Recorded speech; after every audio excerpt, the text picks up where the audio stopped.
இந்த சட்டமன்ற தேர்தலில் திராவிட முன்னேற்றக் கழகம் அதிமுக எதிராக வைக்கக்கூடிய பிரச்சார யுத்திகளில் மிக முக்கியமானது இந்த காணொலிகள்லாம் வருது இல்லையா.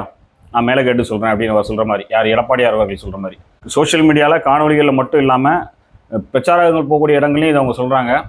அதிமுக முழுக்க முழுக்க டெல்லியோட கட்டுப்பாட்டில் தான் இருக்குது, அவங்க ஒரு அடிமையாக தான் இருக்கிறாங்க டெல்லிக்கு அப்படின்னு அவங்க சொல்கிறாங்க. பாஜக ஆர்எஸ்எஸ் கூட்டுக்குள்ளே இவங்க வந்து ஒரு அடிமையாக உள்ளே உட்காந்துட்டு இருக்காங்க, அவங்கள தாண்டி இவங்களால் எந்த முடிவு எடுக்க முடியாது அப்படிங்கிறது. தேர்தல் நெருங்குறதுக்கு முன்னாடி எடப்பாடி அவர்கள் ரொம்ப வீராவேசமாக பேசினார். ஆனால் தேர்தல் நெருங்கும் போது பாரதிய ஜனதா கட்சி என்ன சொல்லுதோ, டெல்லியிலேருந்து என்ன சொல்கிறாங்களோ அதை தான் அவர் கேட்டார் அப்படிங்கிறத தமிழ்நாடு மக்கள் வெளிப்படையாக பார்த்தோம். இந்த பிரச்சாரங்கள்லையும் யுத்திகள்லையும் இவங்க வந்து இதை தொடர்ச்சியாக சொல்லிக்கிட்டே வராங்க. இப்படி ஒரு அடிமையாக இருக்கக்கூடிய அதிமுக ஆட்சிக்கு வந்துச்சு அப்படின்னா அது தமிழ்நாட்டுக்கு ஆபத்து அப்படிங்கிற ஒரு விஷயத்தை அவங்க முன்வைக்கிறாங்க. ஒரு பெரிய ப்ரொபகண்டா திமுகவோட ப்ரொபகண்டாங்கிறது இதுதான். இது ஒரு பக்கம் இருக்க, இன்னொரு பக்கத்தில் திமுக கூட்டணியிலேருந்து வெளியே வந்த வேல்முருகன் அவர்கள் ஒரு குண்டத்துக்கு போட்டார். திமுக ஆட்சியில் முழுக்க முழுக்க ஆர்எஸ்எஸ் பின்புலத்தில் இயங்கக்கூடிய அதிகாரிகளோட கட்டுப்பாட்டில் தான் தமிழ்நாடு இருக்குது, திமுகவோட கட்டுப்பாட்டில் தமிழ்நாடு இல்லை அப்படிங்கிற ஒரு குற்றச்சாட்டை அவர் முன் வச்சார். அதே மாதிரி இப்போ தனியரசு அவர்களும் என்ன சொல்கிறார் அப்படின்னா, திமுக முழுக்க முழுக்க நாக்பூரோட கட்டுப்பாட்டில் தான் இருக்குது அப்படின்னு சொல்லி அவர் அதையும் சொல்கிறார். இப்போ ஒரு குழப்பம் வருது, உண்மையிலே அதிமுக டெல்லிக்கு அடிமையாக இருக்குதா இல்லைனா திமுக டெல்லிக்கு அடிமையாக இருக்குதா அப்படிங்கிற ஒரு குழப்பம் வருது. அரசியல் தெரிஞ்சவங்களுக்கு தெரியும், ரெண்டு பேருக்குமே ஒரு அண்டர்கிரவுண்ட் டீலிங் இருக்கும். அரசியல் இதெல்லாம் சாதாரணம் அப்படிங்கிறது. ஒரு பக்க சார்புள்ளவர்கள் இவங்க அவங்க சொல்கிறதா உண்மைம்பாங்க, அவங்க இவங்க சொல்கிறதா உண்மைம்பாங்க. ஆனால் உண்மையிலே இதில் மக்களுக்கு ஒரு தெளிவு கிடைக்கணும். இதில் நம்ம பார்க்க போகிற விஷயம் என்னென்னா, அதிமுக ஊழல் வழக்குகளில் சிக்கி அதன் காரணமாக வேறு வழி இல்லாமல் வழக்குகளிலிருந்து தங்களை காப்பாற்றிக் கொள்வதற்காக, அந்த நெருக்கடியை தவிர்த்து கொள்வதற்காக பாஜக கிட்ட ஒரு டீல் பண்ணி அடிமையாயிட்டாங்க அப்படிங்கிற குற்றச்சாட்டை திமுக வைக்குது. இப்போ திமுக மேலே ஊழல் குற்றச்சாட்டுகள் இல்லையா அப்படிங்கிற ஒரு கேள்வி வரும்.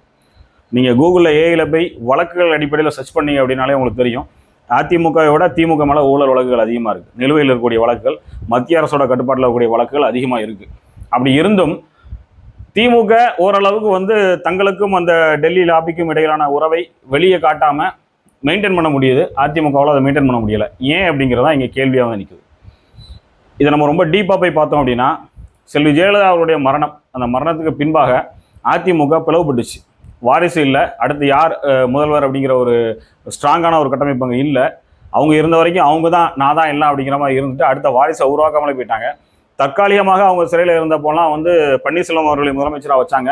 ஆனால் அந்த அவர்கள் மறைவுக்கு பின்பாக ஒரு 3 அணி அங்கே ஃபார்ம் ஆயிடுச்சு. ஒரு பக்கம் எடப்பாடியார் அவர்கள், இன்னொரு பக்கம் பன்னீர்செல்வம் அவர்கள், இன்னொரு பக்கம் சசிகலா அம்மையார் அவர்கள். இதில் சசிகலா அம்மையாரை வழக்குகளில் உறவு வச்சு முடிச்சிட்டாங்க.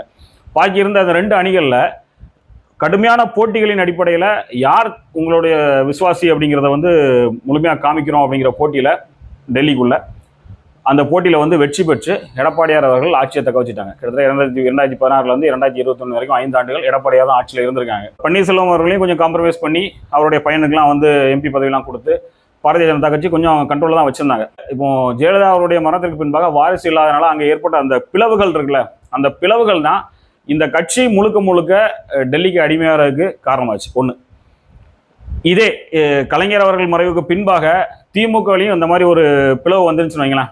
ஒரு 3-4 பேர் டீமை பிரித்து நாங்கள் சீனியராக அந்த கட்சியில் ஏற்கனவே இருக்கிறோம், அதனால் நாங்கள் தான் அடுத்த முதலமைச்சர் அப்படிங்கிற மாதிரி ஒரு பிளவுகளை உண்டாக்கியிருந்தாங்க அப்படின்னா கண்டிப்பாக இப்போ அதிமுக எப்படி வந்து முழுக்க முழுக்க டெல்லியோட லாபிக்குள்ளே இருக்குதோ இதே மாதிரியான ஒரு லாபிக்குள்ளே, வெளிப்படையான லாபிக்குள்ளே, இதே மாதிரி ஒரு வெளிப்படையான லாபிக்குள்ளே திமுகவும் போயிருந்திருக்கும். இதுதான் ஒரு உண்மை. இது ஒரு பார்வை. இன்னொரு பார்வை என்ன அப்படின்னா, சென்ட்ரலில் இருக்கக்கூடிய அந்த பவர் அப்படிங்கிறது, அதிகாரம் அப்படிங்கிறது தமிழ்நாட்டை தங்களோட கட்டுப்பாடுகளை எடுக்கிறதுக்காக கிட்டத்தட்ட 20 வருடங்களாக முயற்சி பண்ணிட்டு இருக்காங்க. இந்த பாஜக கூட்டு அப்படிங்கிறது, பாஜக ஆர்எஸ்எஸ் கட்டமைப்புங்கிறது தமிழ்நாட்டை தங்களோட கட்டுப்பாடுகள் எடுக்கிறதுக்காக 20 வருஷமாக முயற்சி பண்ணிட்டு இருக்காங்க. அவங்க நேரடியாக அங்கே இறங்கி உள்ளே வர முடியாது, மக்களோட அதிருப்தி வரும். இந்த தேர்தல் நெருங்கும்போது கூட பாஜக வந்து கொஞ்சமாக அப்படி ஹைட் பண்ணிட்டு எடப்பாடியார் அவர்கள் தங்களை அதிகமாக முன்னிறுத்துறாரு. பாஜகவுமே தன்னால் ஒதுங்கி ஒரு ஓரமாக உட்காந்துருக்கு. அண்ணாமலை அவர்கள் தலைமையில் பாரதிய ஜனதா கட்சி தமிழ்நாட்டில் இயங்கிய போது ஒரு அபரிமிதமான வளர்ச்சி தமிழ்நாட்டுக்குள்ளே இருந்துச்சு. அவர் ஹேட் பாலிடிக்ஸ் பேசலை, பல இளைஞர்களை தன் பக்கம் வந்து திரட்டினார். எல்லாரையும் வந்து கொஞ்சம் அட்ஜஸ்ட் பண்ணி பேசுகிற மாதிரி, இன்டெலெக்சுவலாக பேசுகிற மாதிரிலாம் பேசி ஒரு பெரிய ரசிக கூட்டத்தை தனக்கு உருவாக்கினார். இதெல்லாம் யாருமே மறுக்க முடியாது. தமிழ்நாட்டுக்குள்ள பாரதிய ஜனதா கட்சி அபரிமிதமான வளர்ச்சியை பெற்றது அண்ணாமலை அவர்கள் தலைவராக இருந்த வரை தான். ஆனால் அவரை ஒதுக்கி வச்சுட்டு மறுபடி வந்து எடப்பாடியார் அவர்களோட பேச்சை கேட்டு உத்தரவு போட்டால் கட்டுப்படுவார். ஆனாலும் இவர் அவருக்கு ஒரு செக் வச்ச மாதிரி காமிச்சு எடப்பாடியார்களோட பேச்சை கேட்ட மாதிரி கேட்டு ஒரு கட்டமைப்பை வந்து இப்போ தமிழ்நாடு சட்டமன்ற தேர்தலுக்குள்ள உருவாக்கி உள்ளே கொண்டு வந்து மக்கள்கிட்ட திணிக்கிறாங்க. அப்போ இதுக்கு பின்னால் நம்ம பார்க்குற விஷயம் என்னன்னா, அவங்களோட பிளான் வேறையா இருக்குது, டெல்லியோட பிளான் வேறையா இருக்குது அப்படிங்கிற மாதிரி நம்ம பார்க்க முடியும். ரெண்டு பக்கமே லாபி பண்ண முடியும்.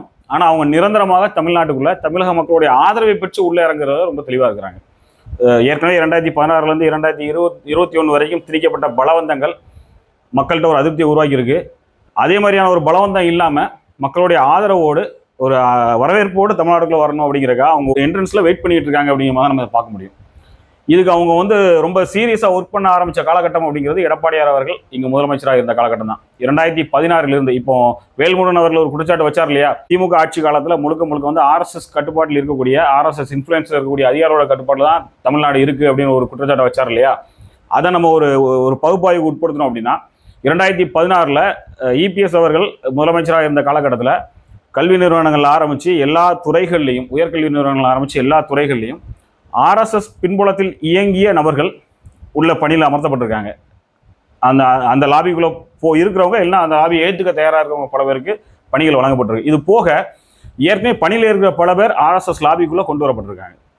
அப்போ அவர்களுக்கு வந்து என்னென்னா, ஸ்டேட்டை விட சென்ட்ரல் பவருக்குள்ளே லாபிக்குள்ளே இருக்கிறாங்க, இன்ஃப்ளூயன்ஸில் இருக்கிறாங்க. அவர்களுக்கு தேவையான சகாயங்களை ஃபுல்லாக செய்து கொடுக்கறதுக்கு, பல அவங்க எதிர்பார்க்குற விஷயங்கள்லாம் பண்ணி கொடுக்கறதுக்கு சென்ட்ரல் லாபி தயாராக இருக்குது, பண்ணி கொடுத்துருக்காங்க. அப்போ அதனால தான் என்ன ஆயிடுச்சு அப்படின்னா, கடந்த 5 வருடங்களில் நம்ம சில விஷயங்களை வந்து பார்க்க முடியும். ஸ்ரீமதி என்ற மாணவியின் மரணம், இன்னும் இந்த மாதிரி தொடர்ச்சியான சில சம்பவங்களில் வந்து திராவிட முன்னேற்ற கழகம் அந்த மாநில அரசு முயற்சி பண்ணதை தாண்டி இந்த அதிகாரத்தில் நிர்வாகத்துறையில் இருக்கக்கூடிய நபர்கள் வேற ஒரு ட்ராக்ல வந்து அந்த விஷயங்கள்லாம் எழுதிட்டு போனாங்க. அப்போல்லாம் வந்து பரவலாக இந்த விமர்சனங்கள் வந்துச்சு. தமிழ்நாடு வந்து ஸ்டாலின் அவருடைய கட்டுப்பாட்டில் இருக்கா, இல்லைனா RSS பின்புலத்தில் இயங்கக்கூடிய அதிகாரிகள் கட்டுப்பாட்டில் இருக்கா அப்படிங்கிற ஒரு குற்றச்சாட்டு வந்துச்சு. அந்த ஸ்ட்ரென்த் எல்லாம் யார் கொண்டு வந்தா அப்படின்னா, அந்த 2016 21 காலகட்டத்தில் எடப்பாடியார் அவர்கள் இசைவோடு டெல்லி வந்து இங்கே உருவாக்கி வச்சிருக்கு. அதனால தான் இந்த 21 26 வரைக்குமான திமுக ஆட்சி காலத்தில் பேலன்ஸ்டாக போச்சு. இவங்களும் சில இடத்துல இன்ஃப்ளூயன்ஸ் பண்ணாங்க, அந்த நிர்வாக பிரிவுக்குள்ளே இருக்கக்கூடிய RSS பின்புலத்தில் இயங்கக்கூடிய அதிகாரிகளும் பேலன்ஸ் பண்ணாங்க. இப்படி போயிடுச்சு. இனி அடுத்த 5 வருடங்கள் யாரோட கை ஓங்கும், யாரோட கை இறங்கும் அப்படிங்கிறது தெரியாது. அது இந்த தேர்தலின் முடிவை பொறுத்து, தேர்தலில் யார் ஆட்சி அமைக்க போகிறாங்கிற பொறுத்து தான் அடுத்து முடிவு எடுப்பாங்க. ஒன்று நம்ம தெளிவாக புரிஞ்சுக்கலாம், இங்கே யார் ஆட்சி அமைத்தாலும் சரி, திமுக ஆட்சி அமைத்தாலும் சரி, அதிமுக ஆட்சி அமைத்தாலும் சரி, தேவைக்கு ஆட்சி அமைத்தாலும் சரி, நாம் தமிழர் கட்சி ஆட்சிக்கு வந்தாலும் சரி, இங்கே வந்து லாபி பண்ணுறதுக்கு டெல்லியால் முடியும். அவங்க பின்னால் வந்து ஆப்ரேட் பண்ண முடியும். அவர்கள் இன்னும் ஒரு 10 ஆண்டு திட்டம் வச்சுருப்பாங்க. 10 ஆண்டு திட்டம் வச்சு இங்கே முழுமையாக அந்த RSS மயமாக்கிய பின்பு தான், இந்த நிர்வாகத்துறையும் நீதித்துறையும் முழுமையாக RSS மயமாக்கிய பின்பு தான் சட்டத்துறையை முழுமையாக அவங்க கைப்பற்ற ஆரம்பிப்பாங்க. அதுக்கான எல்லா செயல் திட்டங்களையும் அவங்க வந்து உள்ள வகுத்து தான் கொண்டு போயிட்டு இருக்காங்க. அதனால இனி 10 ஆண்டுகளோ 5 ஆண்டுகளோ அவங்க திட்டம் வச்சு தான் செயல்படுவாங்க. யார் வந்தாலும் இதுதான் நடக்கும்.